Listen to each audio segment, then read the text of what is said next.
La fragilità della Liguria diventa strada per l'innovazione. È quanto accaduto con la costruzione di Hydrocarbot, un robot realizzato da 4 studenti dell'Istituto Liceti di Rapallo all'indomani della terribile mareggiata del 29 ottobre 2018.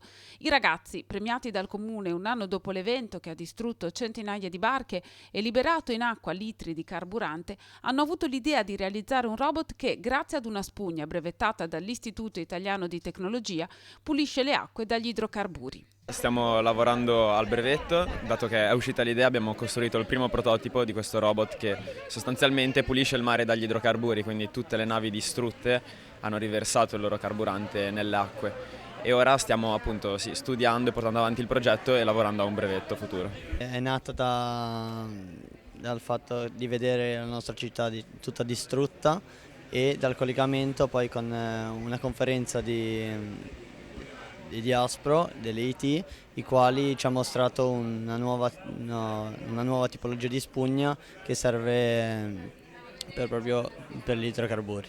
Come vi siete messi insieme? Siamo della stessa scuola e ci conoscevamo già prima e ci siamo uniti ancora di più. Grazie al loro lavoro i ragazzi hanno vinto le Olimpiadi di robotica e hanno rappresentato l'Italia al First Global Challenge di Dubai, dove hanno conquistato la medaglia d'argento. Esperienza vostra, cosa dite? È indimenticabile, è stata molto costruttiva, abbiamo avuto la possibilità di poter dare ognuno il suo contributo per costruire il robot migliore per l'esigenza appunto della nostra città. Ecco.